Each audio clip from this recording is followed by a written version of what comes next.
Throughout the day, local people have joined police officers to search the fields and woods around where Sarah Payne went missing. Sarah had been playing outside with her younger sister and two older brothers when they became separated. On the 1st of July 2000, 8-year-old Sarah Payne vanished while playing on Summer's Eve. 17 days later, she was found, murdered.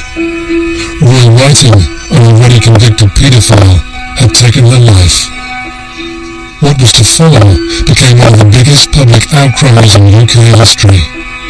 Sarah's family, left torn apart by the devastation, have surged to campaign for a major change in British law, determined Sarah's death would not be in vain, making this a crime that shook Britain.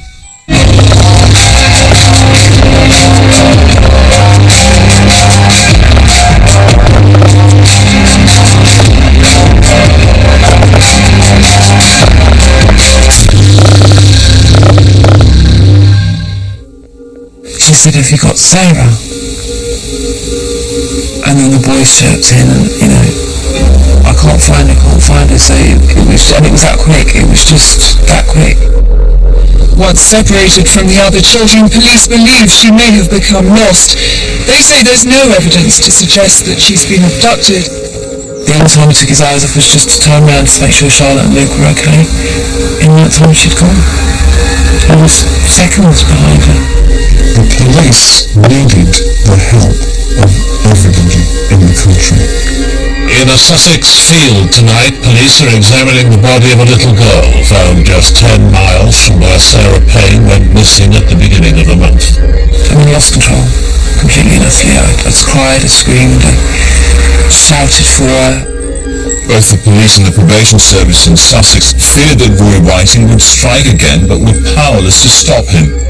When you're dealing with paedophiles, particularly people who have been arrested before, this is their life, is not getting caught. Like I say, you just get worse, because she was actually saying it out loud to somebody, my daughter's missing.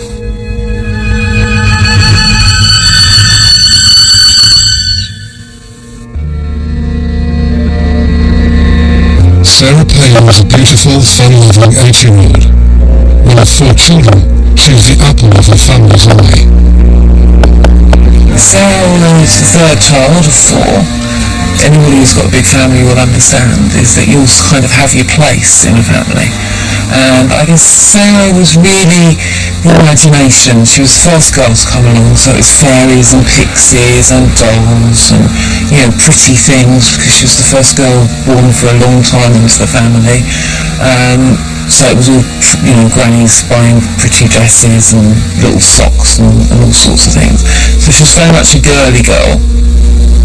She didn't need to be robust because she's, two big brothers. And then when her little sister came along, her little sister decided that she'd be the tomboy, thank you very much, and that was it.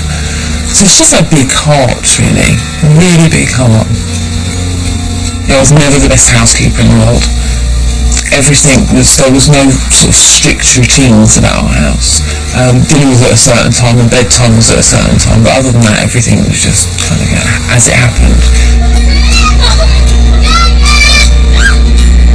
It was just mad, messy, and noisy all the time. When we rowed, it was massive rows, when we played, it was loud games, so it's just like that. It was just a force to be reckoned with, I think.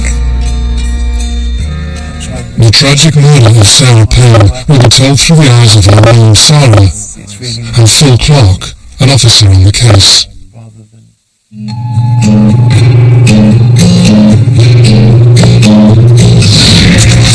Saturday morning in the Payne house. As Mike sleeps off his night shift, Sarah heads to work at a local pub with Charlotte and Sarah. I took the girls to work with me in the morning, as I normally did on a Saturday. It was a massive garden there, so I loved to play out there with the daughter of the landlady and that. Got back and just, packed everything up, packed the kids in the car and just headed to the coast. The Paynes make the journey to West Sussex to spend the weekend with Mike's parents. And it was July, it was quite hot. We hadn't been to see Terry and Les for quite some time. We always used to go sort of once a month at least, kind of Sunday dinner and that kind of thing. Just an off-the-cuff decision really. It was a nice weekend. We hadn't had anything planned. Grandparents Les and Terry quickly greet the family as they arrive. As food is prepared, the family settles in. Everything ready. Dinner almost on the table. Get in, have a drink, say hello, catch up quickly, have dinner all together. Kids go out to play sort of in the garden, clear up and just normal family life really. With the warm afternoon drawing to a close, Sarah and her family take a walk to the seafront after dinner. We decided to go for a walk on the beach with the children because I'd promised them. Terry had wanted us to see a friend of his house. He'd been doing up a house in the village, so we decided to walk along there. And that's obviously when the children asked me to stay on the beach. But what happens next is to change the Payne family forever. We stayed with them for a little while, we threw some pebbles in, and they just wanted to stay there. You could see it was a lovely, beautiful evening. The boys had been allowed, because they were 13 and 12, so they'd been allowed to explore by themselves a little bit over the last sort of year or two, so they knew their way around. And they asked if the girls could stay. The girls were begging if they could stay. And it was it's just one of those moments in life where you make a decision about these things, don't you? When your children come to a certain age, you just decide whether it's okay or not. You know, they had strict instructions exactly as Lee said, he was the oldest. If they got bored or tired, they would just go back to Nanny's. And just my last memory of Sarah is just her playing and screaming around the beach and waving to me as I sort of, left the beach.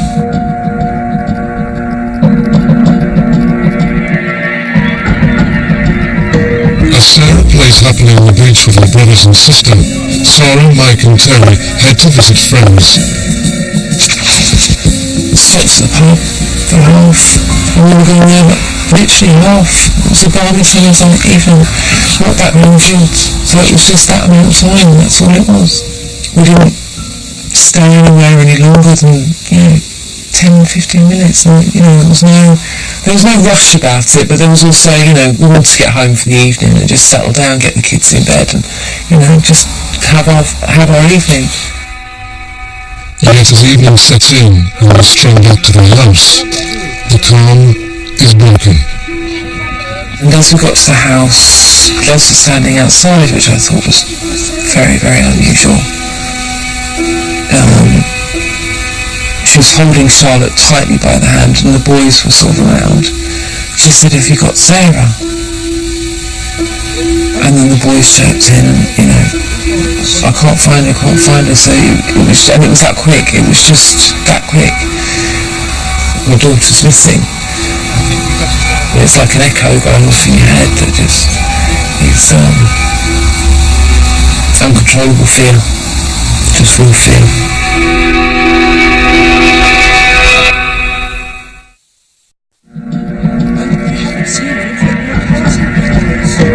Sarah Payne has just been told her 18-year-old daughter Sarah is missing. After playing with her siblings less than 150 yards from her grandparents' home, she is now nowhere to be seen. Your eyes are everywhere. You immediately start looking. I grabbed Charlotte, I think, and I went up towards the main road along the main lane. It's really only a car wide. I went that way. Mike went across the fields. Terry went towards the beach. So we're covering every angle. Les stayed very much sort of around the front of the house in case she stumbled back that way. Everyone calling and looking. I got to the end of the road and realised there was just no way that she was a timid child. she couldn't even play hide and seek for more than 2 minutes without coming out and saying, "Well, I haven't found me yet." So she wasn't a child that would do those kind of games. The family covered the countryside, fearful that the little girl was not alone. And as the shouts echo across the fields, Sarah pieces together her family's last movements.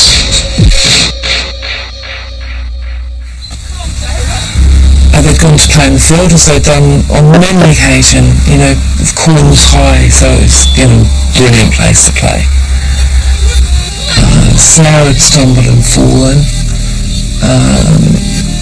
got in a little bit of a tantrum, decided she was going to go back to Nanny's house. Lee had followed her. Same time Charlotte had fallen and stumbled as well, so sort of one boy's attention was on one and the other boy was on the other. He did everything right, everything. Never took his eye. The only time he took his eyes off was just to turn around to make sure Charlotte and Luke were okay.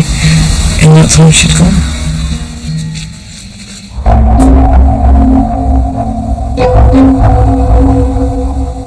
Sarah Payne has now been missing over an hour. Despite the family's frantic attempts to find her, the 8-year-old has vanished.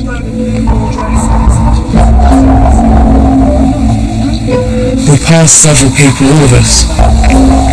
People joined in with the search because they could see how worried we were. And there's also that part of you that just thinks they're just there, you just can't see them. You know what kids are like. The minute you reach that absolute moment of panic, that's when they go boo, or, they appear from nowhere and start giggling all over the place. But there was kind of this nagging thing, what if she walked across the fields and just got lost? So it's just covering everything. With no leads and darkness closing in, Sarah faces the painful realization that extra help is now needed. Just said, "Look, we've got to call police. She don't know where she is. She's not, God knows where she is."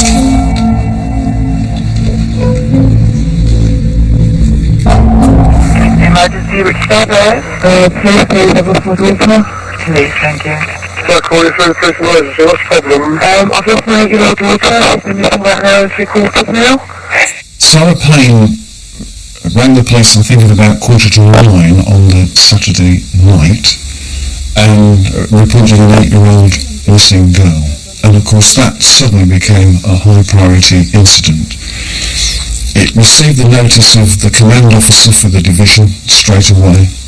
Police resources were drafted away from the usual Saturday night policing in order to assist with that search right from the start. The phone call to the police was so difficult. It's one of those do I, don't I, because as soon as you do, you've made it real.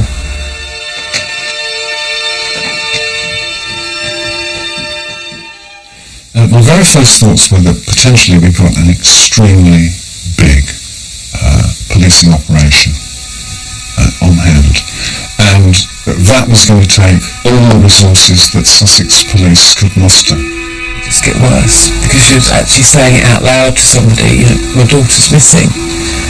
And I'd say just thank God they took her seriously.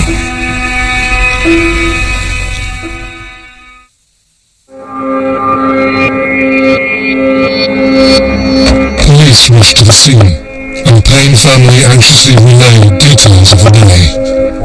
As soon as the police came, they sort of got the family back to find out exactly what had happened and everything else. I don't think we even put the children to bed until the search was called off. All the obvious places where somebody of that age could have fallen into, the ditches, the culverts, and all of those sort of places were done straight away within an area of about 500 metres or so around from where she was last seen.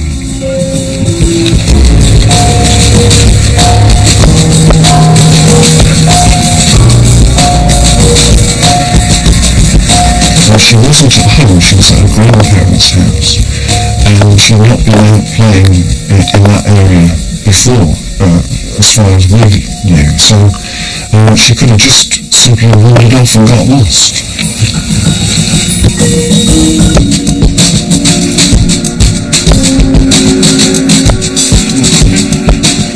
It was highly likely that she'd been abducted, but she could have got lost. It was highly likely that she'd been taken from the place, but she could have fallen down a well. The most notable thing about the surrounding area from where Sarah went missing was the absolute lack of any evidence. The absolute lack of any clothing, any of her property, or anything to do with her. It was devoid of anything that related to Sarah Payne, as if she had been whisked away.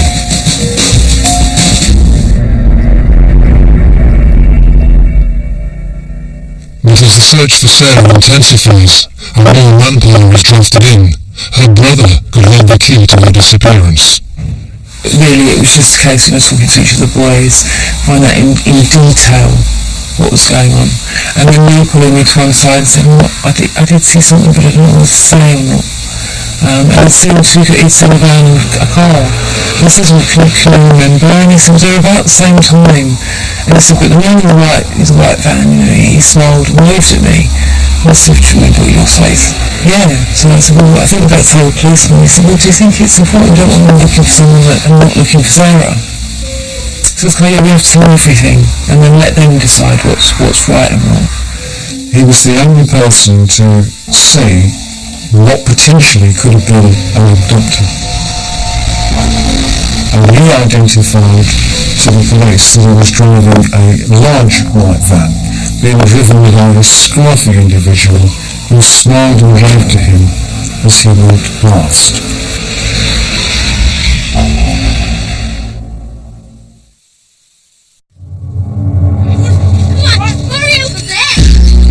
Year-old Sarah Payne has now been missing for over 24 hours. Whilst playing in the field with her siblings, she has vanished from sight. The scale of the police hunt is now escalating as the hours tick by, and officers are desperate for any clues that could help find the little girl.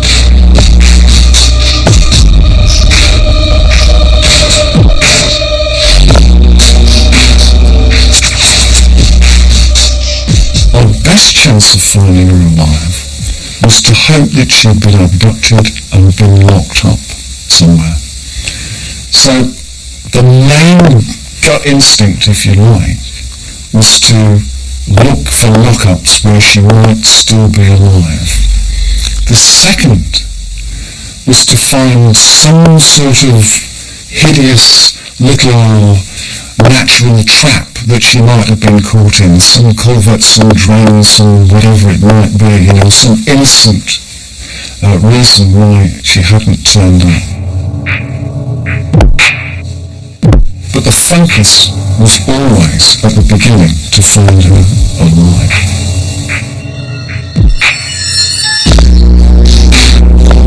Members of the public are now offering to help search in their droves, all praying Sarah is found, safe and well. Meanwhile, as part of the inquiry, a sex offender living in the area, Roy Whiting, is called upon by police.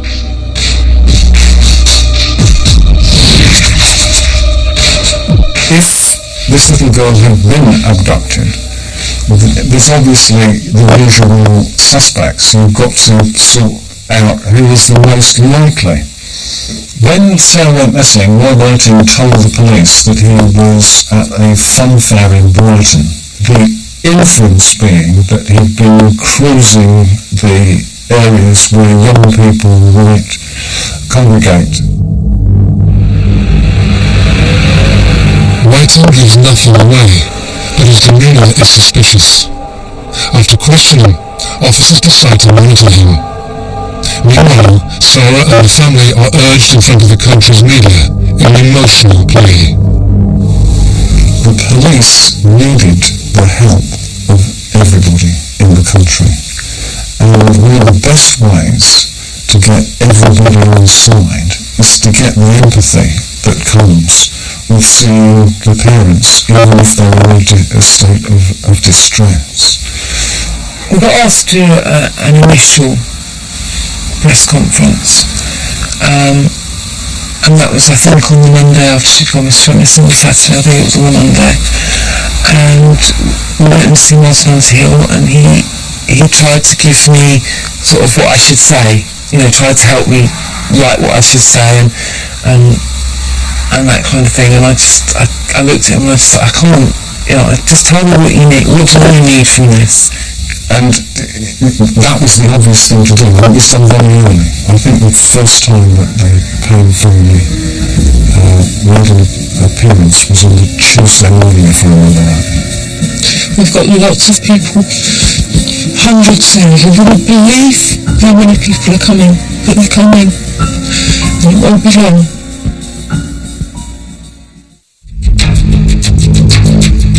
The hunt for Sarah now involves over 500 police officers and scores of volunteers. We had a specialist search team that could do underwater searching. A helicopter was used. One of the most valuable assets to me in the search was the military. Jets were actually photographing every square inch of Sussex and some parts of Surrey. A specialist team was looking at photographs for newly disturbed earth, for bonfires, for anything that was unusual. There was always something to do, some piece of evidence to look at that had been found in the search, because don't forget, we searched most of that area. Sort of within a 20-mile radius we searched. So we had to look at every child's shoe that was found, every child's toy, every pair of knickers, every jumper. To be deploying 500 officers, the vast majority were Sussex police officers, on one operation for 2, 3, 4, 5, going up to 14 consecutive days, it's like the whole of your police force is looking for Sarah Payne.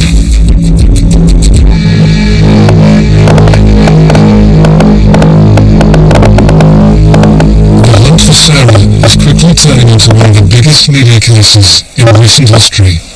Her image is used across newspapers and television reports nationwide in a desperate plea for information. As a result, the leads into the search for Sarah come in thick and fast. By the time that we'd got to Wednesday, there was over 10,000 pieces of information coming into the Casualty Bureau. That's not 10,000 phone calls, that's 10,000 phone calls that have actually got pieces of information on the back. I remember quite well a sighting of Sarah Payne in the company of a gentleman at Knutsford Services, I think on the M6. It was such a powerful piece of evidence that an awful lot of store was put in that she was either in the Midlands or had been taken up north. So all the sightings of her. There was one particular sighting which really gave us joy and hope, and as soon as I heard the woman speak I knew that it wasn't Sarah. Days now turn into weeks, and despite no positive sightings of Sarah, the nation prays for her safe return. Sarah and her family draw strength from the support. We needed to maintain a very close link with the family. So, not only were people appointed as family liaison officers, but they'd actually been trained to do the job. And the job is to support the family, to actually be able to interpret what is happening from the police perspective. And it's a very, very difficult job because you get so close to people at a time of great, great stress that you start to share their stress with them and you start to share their burden. I wanted to know what was being reported by the family liaison officers and whether or not there was anything that was coming out from the family that could actually help us with the search for Sarah.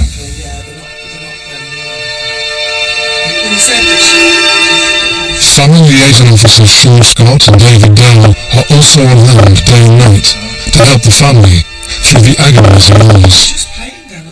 The moments I like best were the ones when, just before Dave and Sean arrived in the morning, was the one when, just before they come through the door, it was any news. So there was always that hope every time they came through the door. And sadly that just didn't happen. We sat down and we talked about scenarios about her coming home, about having a bag ready for her, which was something to cling on to. I hadn't thought of doing that, so that was getting her bag ready so that if they found her I could be taken straight to her. For Sarah's brothers and sister, their worlds had been turned upside down. They were the last people to see the 8-year-old, and are now desperately keen to make sure their sister is found. I couldn't tear the other children away from the news at all. They just had it on 24 hours a day.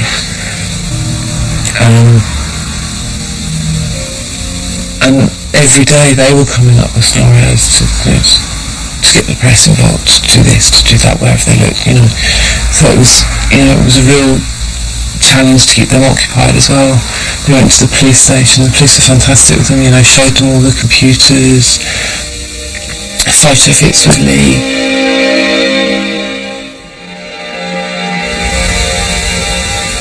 Charlotte had very simple questions, and we also had quite in-depth questions. Where were the police going with this? Did they have any evidence for this? Did they have this?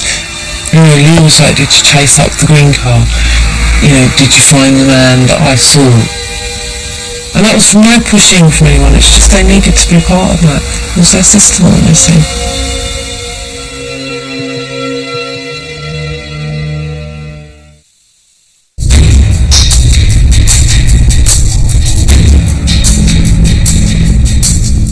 It's been 17 days since Sarah Payne was last seen, playing in a field right next to her grandparents' house. Family and friends have been clinging to the hope that she will return safe and well. Thousands of people have offered their help, but despite a nationwide appeal and scores of officers on the case, Sarah hasn't been seen since. Now, Family Liaison Officer Sean Scott arrives with news. And I could just see by Sean's face that he needed to tell me something. I didn't know what that was. I soon had a good idea that it was serious, and I didn't want that moment to come. When it came to it, I didn't want it to come. Sorry? I kind of knew what was coming, I just couldn't let him speak. Michael arrived, and Sean quickly sat him down, and I didn't realise the urgency of it. They'd found a body. Got some news. I found the body of a child. It was a little girl, and there were no other little girls missing at that time, so they could only presume it was her, but it wasn't definite.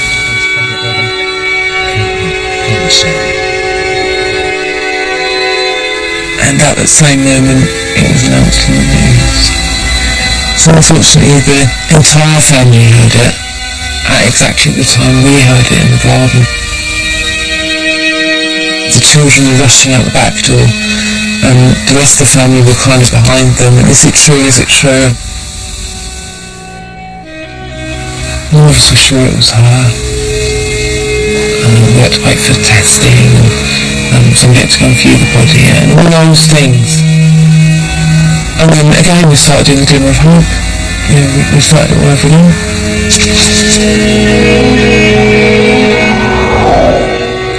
The body was actually found by a farm worker after it had been disturbed from being buried. The worst thing that could happen is for this particular inquiry, after all that's gone on to turn into a murder inquiry, there was a sort of a certain inevitability about it at the time.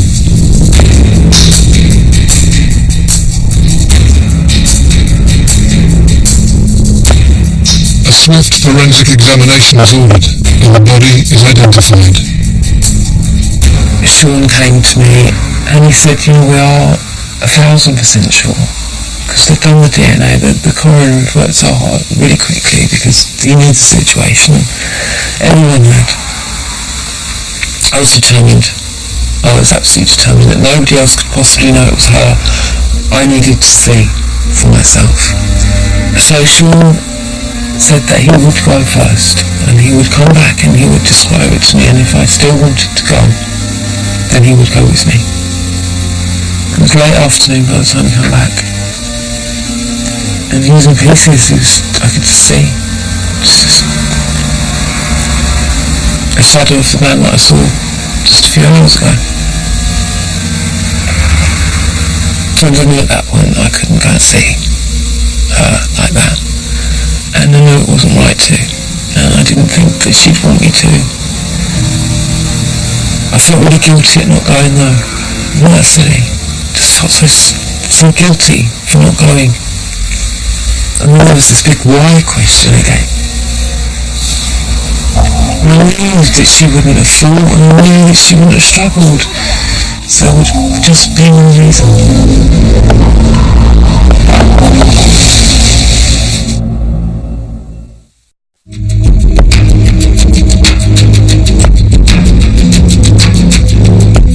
The body of Sarah Payne has been found by a farm worker 17 miles from her grandparents' home. For over 2 weeks, her mum Sarah and the family have prayed for her safe return and worked tirelessly with the police. But now, their hope is gone. Sarah and the family received the news they never wanted to hear.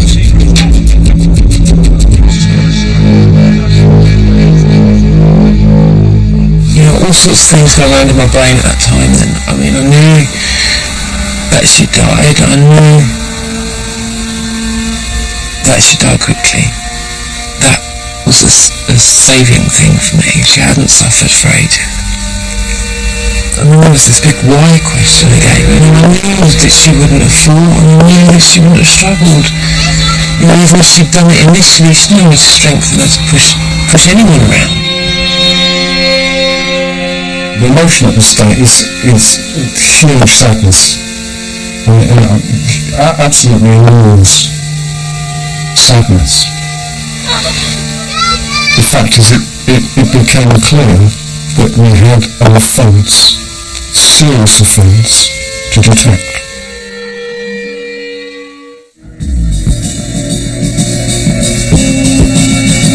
Officers now focus their attention on the murder inquiry and press for any clues that might lead to Sarah's killer. A lady in a nearby village calls the police. She'd seen a shoe on the side of the road, I think something like about 8 days before. And when she went back, it was still there. And very, very sensibly, she didn't touch it, she reported it to the police. And that was one of the most dramatic moments. It set off a whole new body of searching, of course. Every single field, hedge, for miles around was then scrutinised for Sarah's clothing.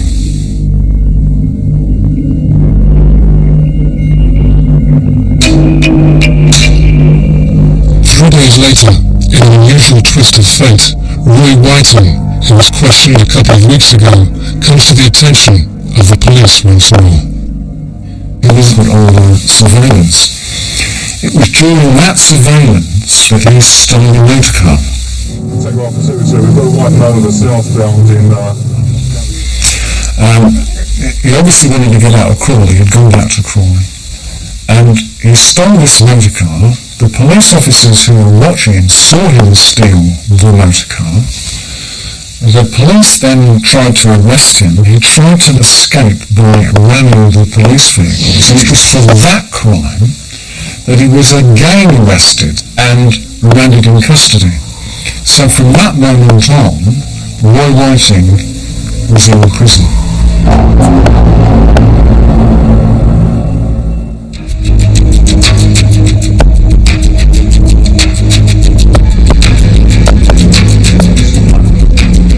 As Whiting sits in custody for a separate offence, police question him on Sarah's disappearance again. Once Sarah's body was found, Roy Whiting was the prime suspect. it was imperative that he needed to be rearrested and spoken to again in the terms of the murder inquiry. When Peter Kennett took over the investigation, that's when it turned into a murder investigation. Every single day he tried to get his officers to prove to him that it wasn't Roy Whiting, because his name just kept coming up. Even if it was only on the premise of coincidence and happenstance and all the rest of it, the coincidence by this time was enormous. As the pressure mounts on Whiting, Sarah and her family turn their focus to a memorial to honour their daughter's short life.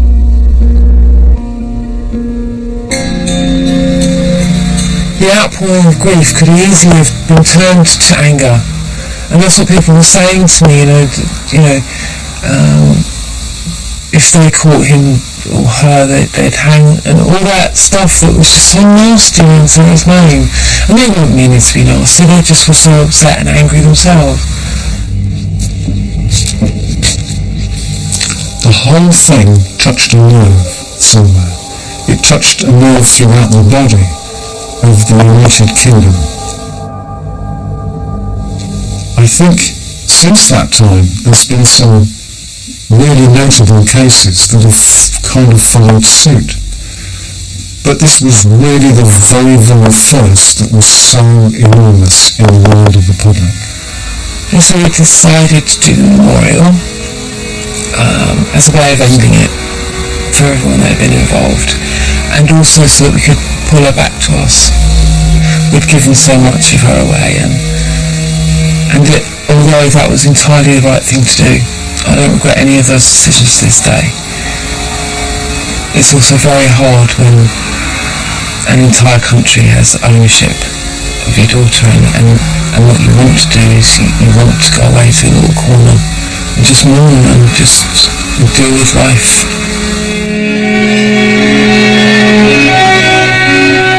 Mourners flock to pay their respects to Sarah, and feeling the heartache, her mum vows that the loss of her beautiful daughter will not be in vain. She begins to research the law and the rights of sex offenders. There were vast things that were really wrong with the system, and that's where we started learning that it wasn't just one thing that needed changing. It was entirely right that parents had the right to know. In America, they're told whether they want to know or not. And it all just seems so wrong and so pointless, and so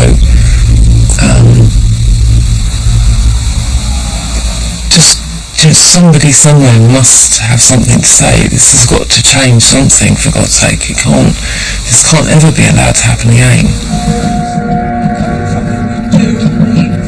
Sarah quickly realizes the need for change. Inspired by Megaton in America, she presses for controlled access to information on sex offenders in a passionate bid to stop this tragedy happening again. So basically we looked at all the things to do with sex offenders, and it just seemed that everyone was playing into their offender's hand. Nobody was looking after these children. We found that the police's hands were tied an awful lot of the time when it came to offenders. So if they saw an offender outside of school, the police had been taught they couldn't move them along. They couldn't stop them from standing there because it was the offender's human rights to stand wherever they damn well pleased. They could come out of prison, not sign on with the local police station for 4 weeks, which all just seemed so very wrong. And so, with the backing of the News of the World, the fight for Sarah's law starts. I just decided that it was the best thing for us to do was to try and turn this awful, awful thing that had happened to us, maybe turn it around for other kids, but also just make people aware. The News of the World is a massive paper. We started naming and shaming because paedophiles exist through secrecy. Everybody knows that. That is their one tool. If you pick out every other tool in their toolbox, the one thing they need to survive is secrecy. And I'm like, well, why are the authorities keeping their secrets? Very often, children that have been sexually abused end up living in the same village as a sex offender when they're let out. I needed other parents to know this is going on, because I was so shocked. And that's why we went with naming and shaming, was because when people opened the paper, they needed to be as shocked as I was when I first found out about Roy Whiting. As the campaign gathers pace, officers investigating Roy Whiting delve into every area of his life. To me, it seemed that this man had specifically bought a certain kind of van. It's a furniture van. It was clad in plywood on the inside to stop furniture being damaged. Then when you've done something in it, you just strip out the plywood and burn it. He was definitely forensically aware. When you're dealing with paedophiles, particularly people who have been arrested before, their life is not getting caught, so they know about forensic evidence. But, in actual fact, 2 years of Sarah Payne's heads were found in the van. Forensic tests in the van have brought a major breakthrough. However, Whiting's link to the murder isn't going to end there. The black shoe found 3 days after Sarah's body now reveals evidence, incriminating him even further. The shoe was found and it had this fibre on it, which took a long time but was subsequently tied in with fibres on clothing found in Roy Whiting's van. All the coincidence in the world can't get away from that, because nowhere, never, had Roy Whiting ever said to anybody that he had been in the company of Sarah Payne. And that was one of the main pieces of forensic evidence that came forward. And I think in my mind is the crucial piece of evidence. If that shoe hadn't been found, Roy Whiting could be at large today.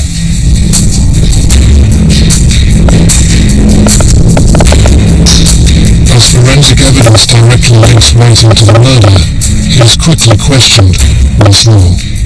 Whiting was cold and clinical, nervous, chain-smoking, soliciting movement, exhibiting all the behaviours you would expect of a guilty person. You murdered Sarah Evelyn Isabel Payne. Roy Whiting was charged with Sarah's murder.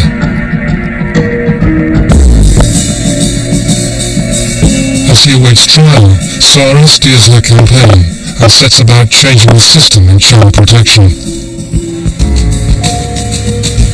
And so we changed everything in a little way. So things like the 4 weeks before they sign on, we brought it down to 72 hours. Signing on in person, they didn't have to do that before.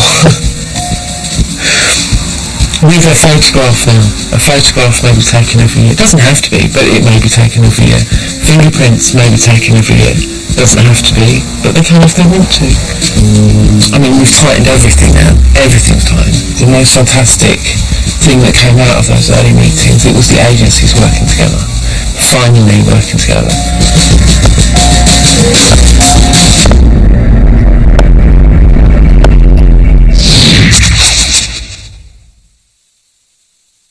Months after Sarah's disappearance, Roy Whiting stands trial. It's interesting from the point of view of a police officer when a verdict comes out, because you're never in the jury room and you've no idea as to whether or not they've seen the case in the same way as you had when you'd lived with it to some extent. I had no doubt whatsoever that by the time that Roy Whiting went to court that he was guilty of the murder of Sarah Payne. No doubt whatsoever in my mind. Roy Whiting. Whiting is found guilty of abduction and murder of Sarah Payne. He pleads not guilty, but the evidence is overwhelming. He receives life imprisonment, and the judge recommends he is never released. What that gave me and my family is justice, nothing more. Nothing more. It doesn't give us back Sarah. It doesn't change anything in our lives other than the fact that we are afforded the luxury of not having to think about the offender, the person that hurt Sarah. And because of his long sentence, I hope we never do.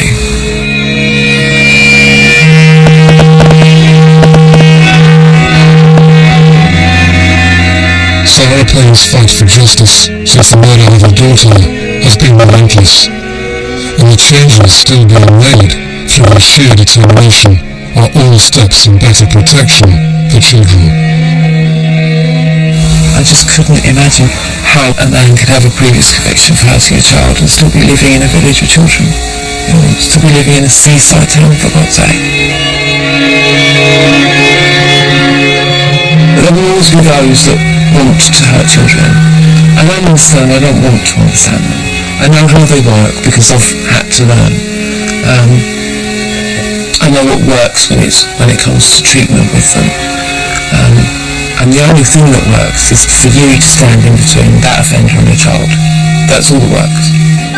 The man who murdered Sarah Payne is behind bars, but that will never stop her family fighting to prevent it happening to anyone else. Legislation is becoming stronger, but does this prevent another tragedy? Well, I don't think that you can ever legislate for what peculiar people do, and the more difficult we make it for people, if they've got a will, they will work at it. They'll work at it like a hobby, they'll work at it like a job, they'll work at it so that they can get to a position where they can do what they want to do.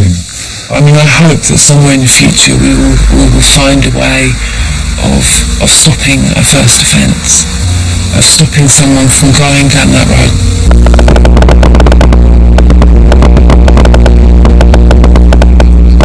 I always remember her with a smile. I miss her every single day of my life, and I will miss her forever. Nothing will ever change that. But I miss not arguing with her.